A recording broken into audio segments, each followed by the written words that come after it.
नमस्कार प्रेक्षकांनो, मालिकेच्या उद्याच्या भागामध्ये आपल्याला पाहायला मिळणार आहे की इकडे ओवी आणि अबीर या दोघांनाही म्हणजेच अबीरला घेऊन सावली आलेली आहे आईस्क्रीम खायला. तर ओवीला घेऊन इकडे सारंग तिला घेऊन आलेला असतो.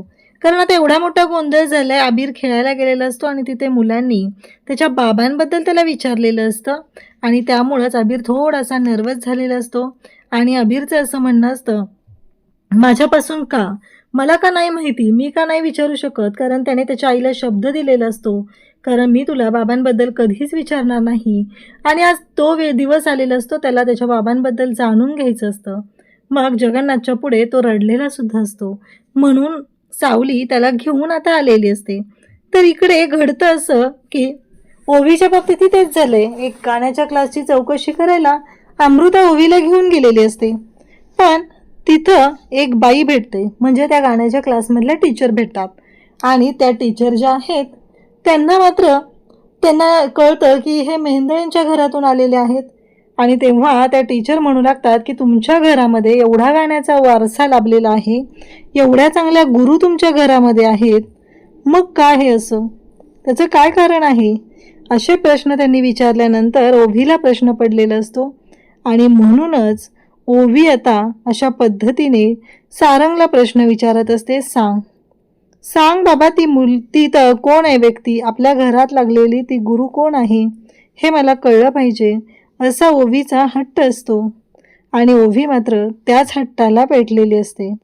आता सारंगला तिची समजूत घालणं अवघड झालेलं आहे, म्हणून सारंग तिला घेऊन आईस्क्रीम खायला आलाय. आणि लकीली दोघंही एकाच आईस्क्रीमच्या गाड्यावरती आलेले आहेत. हे सगळं कशा पद्धतीने होणार, त्यांची भेट कशी होणार आहे, हे आपण पुढे पाहणार आहोत. त्यासाठी हा व्हिडिओ शेवटपर्यंत पहा. त्याचबरोबर चॅनलवरती नवीन असाल तर चॅनलला नक्की सबस्क्राईब करा. इकडे अमृता आणि ओवी त्या क्लासकडे निघालेल्या असतात. तेवढ्यात त्या मॅडम येतात आणि म्हणतात की काय झालं तुम्ही. तेव्हा अमृता म्हणते की तो गाण्याचा क्लास आहे ना, तिथे जायचं होतं. आधीच अमृता ओवीला ओरडत असते की काय हे सगळं, तू सगळा गोंधळ घालून ठेवलेला आहेस, तुझ्यामुळे उशीर झालाय, तुझ्याबरोबर बोलत बसले ना की त्यामुळे उशीर झालाय. तेव्हा त्या मॅडम म्हणतात की अहो क्लास सुटलाय आत्ताच. तेव्हा अमृता म्हणते की मला चौकशी करायची होती. तेव्हा त्या म्हणतात की मी तिथंच काम करते, बोला तुम्ही. मग अमृता सांगायला सुरुवात करते. इकडे मात्र त्या मोनिकाच्या गुंडांनी त्या शंकररावला बेशुद्ध करून आणून ठेवलेलं असतं, बांधून ठेवलेलं असतं. आता शंकरराव शुद्धीवर येतो. शंकरराव म्हणतो की कोणी केलं हे सगळं, कोणाची माणसं आहात तुम्ही, कोणामुळं, कोणासाठी करताय काम, कळलं पाहिजे मला, असं ते विचारत असतात. तेव्हा मात्र ते गुंड हसत असतात आणि समोरून मोनिका येते. मोनिका आली की तिच्यासाठी एक खुर्ची ठेवली जाते आणि मोनिकाला मात्र तिथे त्या खुर्चीवरती बसायला सांगितलं जातं. म्हणजेच मोनिका ही खूप आनंदात आहे. आणि त्याच वेळेस नेमकं त्या खुर्चीवरती येऊन मोनिका बसलेली असते. आणि मोनिका म्हणत असते की कळलं का, नाही एवढा सगळा गोंधळ घालायची अजिबात गरज नाही, हे सगळं मी केलंय, कळायला हवं होतं लवकरच. इकडे अमृताला जेव्हा प्रश्न विचारलेला असतो, ओवीनं सांगितलेलं असतं की तिचं नाव ओवी मेहेंदळे आहे. आणि अमृताला जेव्हा हा प्रश्न विचारला जातो तेव्हा मात्र इकडे अमृता तिला घेऊन येते. आणि आता ओवी विचारतच असते की सांग मला, तू का लपवलंय, तुम्ही सगळे खोटं बोलताय माझ्याशी, कोण होतं आपल्या घरामध्ये, आपल्या घरामध्ये तर गाणं गायलेलंही चालत नाहीये ना, मग कोण गात होतं, कोण आहे आपल्या घरातलं, काही म्हणत होते त्या मॅडम, ती विचारत असते. अमृता म्हणत असते की अगं ओवी असं काही नाहीये ग, तुला माहिती आहे ना आपल्याला उशीर झालेला म्हणून मी निघून आले, त्यांचा काहीतरी गैरसमज झाला असेल ग. ओवी म्हणते नाही काकू, त्यांचा गैरसमज नाही झालेला, जर त्यांचा गैरसमज झाला असता तर त्यांचा गैरसमज तू तिथंच पेटवला असतास ना, इथंपर्यंत आणलीच नसतं मला असं. इकडे अबीरने एक वेगळाच गोंधळ घातलेला असतो, सगळ्या अंगाला चिखल लागलेला असतो, बॅट आपटत रागाने तो आलेला असतो, जणू काही कोणाशी तरी भांडण करून आलेला आहे. सावली त्याला विचारत असते, अबीर बाळा काय झालं, असं काय करतोयस तू, काय होतंय तुला, सांग बरं मला. पण अबीर मात्र ऐकायलाच तयार नसतो. अबीर म्हणत असतो की नाही, काही नाही झालं मला. तेव्हा सावली म्हणत असते की अरे अबीर सांग. इकडे आता मोनिकाला लगेच शंकरराव विचारू लागतात. खरंच म्हणजे तुला पहिल्यांदाच पाहिलं होतं ना, तेव्हाच लक्षात आलेलं होतं की तू कशी आहेस, पण मला एक कळत नाही आहे, तिलोत्तमा मेहेंदळेंची पारं कशी काय चुकली? म्हणजे तू त्यांची सून आहे, ह्या गोष्टीवर कोणी विश्वासच ठेवणार नाही आहे. त्यांची पारख चुकू शकत नाही आहे, नक्कीच काहीतरी प्रॉब्लेम आहे. तेव्हा मोनिका म्हणते, तेव्हाच तुमच्या लक्षात आलं होतं ना? मग का गेलास माझ्या वाटेला? सांगितलं होतं ना? आत्ताही तेच सांगते. ही जी 2 माणसं आहेत ना, ती फोन करतील माझ्या सासूबाईंना. तिकडं फक्त फोनवर त्यांना सांगायचं, सावली हर्बल हा प्रोजेक्ट तुम्ही करू शकत नाही. त्याला देत असलेली स्पॉन्सरशिप ही बंद करताय. हे सगळं बोलायचं. तेव्हा मात्र शंकरराव म्हणतात की चूक करतेस तू. एव्हा ना माझ्या माणसांना कळलं सुद्धा असेल की मी कुठं आहे. कसं आहे, ती इथं पोचली तर तुझी वाट लागायला वेळ लागणार नाही, असं इकडे ते सांगत असतात. तेव्हा मात्र ती म्हणते की सोडून द्या, कारण शंकरराव म्हणत असतात की सुधर जरा. मग मोनिका त्या माणसांना सांगते की सोडा मला. आता मात्र प्रश्न पडतो की आता ह्यांनी का सोडले? ते गुंड पण म्हणू लागतात की मॅडम, तुम्ही जर आता सुधरायचं, चांगलं वागायचं ठरवलं तर आम्ही काय वडापावची गाडी टाकायची का? असं जेव्हा ते बोलत असतात तेव्हा मात्र इकडे मोनिका त्यांच्याकडे पाहतच राहते. मोनिका म्हणते, नाही जा, त्याला सोडून दिले. कायदेशीर पद्धतीने कायद्यात राहून त्याचा काटा काढायचा, कळणारही नाही कोणाला, अशा पद्धतीने काम करायचं असं सांगितलं जातं. इकडे सारंग घरी आलेला असतो. बबलू आणि अमृता दोघंही काम करत असतात. अमृता सामानाची यादी बनवत असते. त्यावेळेस साखर सांगितलं की बबलू म्हणत असतो की ओवी 2 किलो तिखट, मोनिका, असं सगळं चाललेलं असतं. आणि तो म्हणतो की अमृतवहिनी, तुम्हाला त्या बाईचा राग येत नाही का हो? म्हणजे बघा ना, तिचं नाव जरी काढलं तरी माझं डोकं फिरतंय, असं बबलू सांगत असतो. तेव्हा मात्र इकडे अमृता म्हणते की येतो ना, काय करणार, पण या घरात मी ओवीसाठी थांबले. ओवीला माझी गरज आहे ना, म्हणून थांबले मी, असं सांगितलं जातं. आणि तेव्हा मात्र या सगळ्या गोष्टी आता ते बोलत असतात. तेवढ्यात सारंग तिथे येतो आणि सारंग म्हणतो की काय काम करताय चक्क तुम्ही? बबलू बबलू म्हणतो की हो. मग अमृता सारंगला घडलेला सगळा प्रकार सांगते आणि सांगू लागते की ओवीच्या बाबतीत असं झालंय आणि तिला सावलीबद्दल कळलंय आणि ती खूप प्रश्न विचारते, ती खूप रागावली, आपण तिच्यापासून या गोष्टी लपवलेल्या आहेत. सारंग म्हणतो की वहिनी, मी पाहतो काय झालंय ते, मी बोलतो. बबलू म्हणतो की नीट बोलतो आता तू कसा बोलशील काय सांगता येत नाही. तेव्हा सारंग म्हणतो की पाहतो ना मी काय ते, कारण सगळ्या जगांशी लढणारा सारंग हा ओवीच्या पुढे अगदी हत्यार टाकून असतो.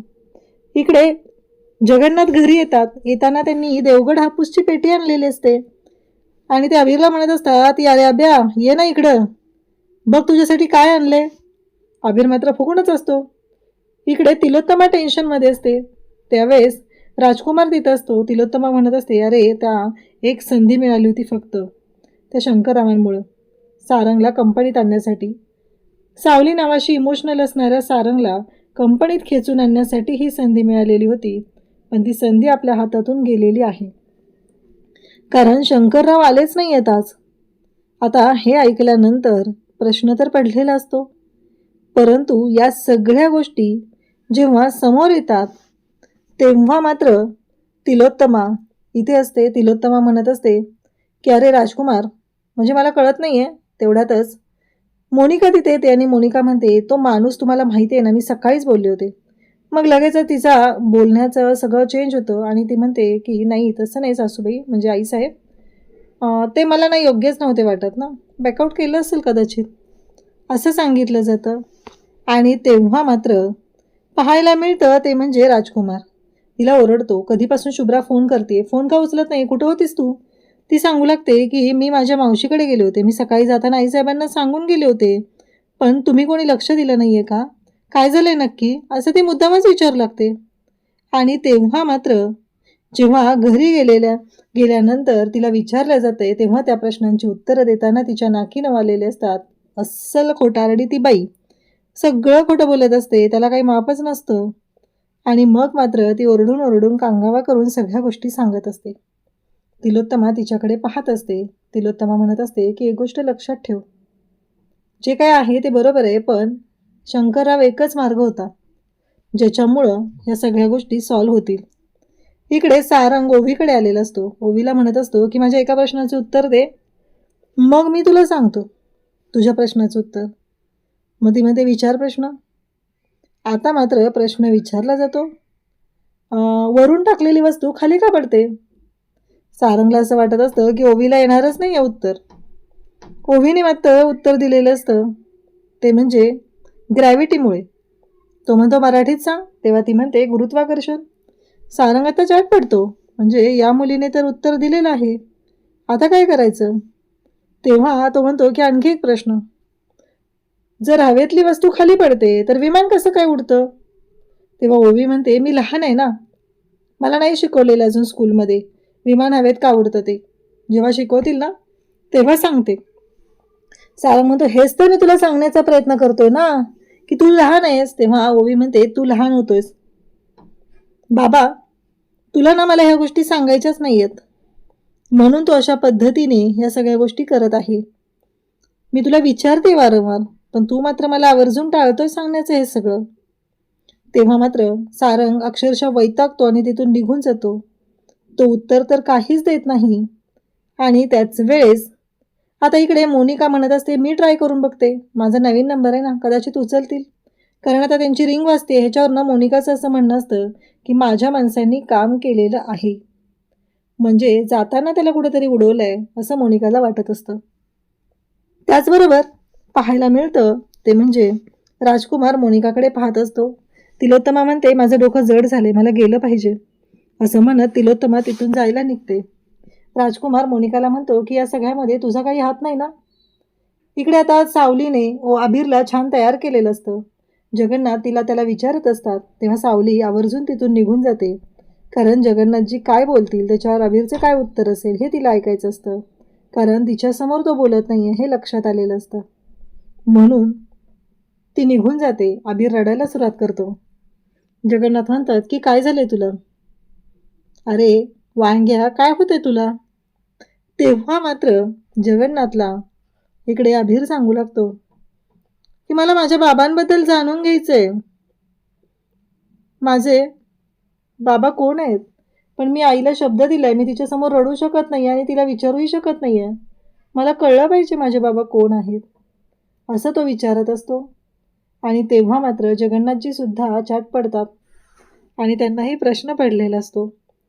त्याचवेळी सावली हे सगळं ऐकते. तिला कळतं की आपल्या मुलाला काय प्रॉब्लेम आहे, त्याला कशाचा त्रास होतोय हे लक्षात आलेलं असतं. आता मात्र जगन्नाथजी पाहत असतात. तर उद्याच्या भागात आपल्याला पाहायला मिळतं की सावली ही अबीरला घेऊन बाहेर आलेली आहे आणि त्याचवेळी सारंगसुद्धा ओवीला घेऊन बाहेर आलाय. सावलीने जाऊन आईस्क्रीम आणले. अबीरला चॉकलेट आईस्क्रीम आवडतं म्हणून चॉकलेट आईस्क्रीम घेऊन आलेली असते आणि त्याला घे म्हणत असते. पण अबीर मात्र ते आईस्क्रीम घेत नसतो. सावली म्हणते पकड रे फक्त, मी खाते, असं सावली त्याला सांगत असते. तरीही अबीर मात्र ते आईस्क्रीम घेत नसतो, शेवटी पकडतो. इकडे सारंगने ओवीला गाडीवरती बसवलेलं असतं आणि तो म्हणतो कोणतं आईस्क्रीम आणायचं आहे तुला? तेव्हा ती सांगते चॉकलेट. मग सारंग ओवीसाठी चॉकलेट आईस्क्रीम घ्यायला येतो आणि नेमकं त्याच आईस्क्रीमच्या गाड्याच्या तिथे सावली बसलेली आहे. आता त्या दोघांची कशी भेट होणार हे आपल्याला पुढे पाहायला मिळणार आहे. नक्की ते भेटतील का? नियती त्यांना कशी त्यांची भेट घडवून आणेल? दोन मुलांसाठी त्यांना एकत्र यावंच लागणार आहे. महत्त्वाचा दुवा होता सावली हर्बल, त्यामुळे सुद्धा ते एकत्र येऊ शकले होते. पण आता मोनिकाने जो गोंधळ घातलाय त्यामुळे शंकररावांची काय अवस्था झालेली असेल हे आपल्याला पुढे पाहायला मिळणार आहे. अशाच अपडेटसाठी चॅनलशी कनेक्ट राहा. थँक्यू.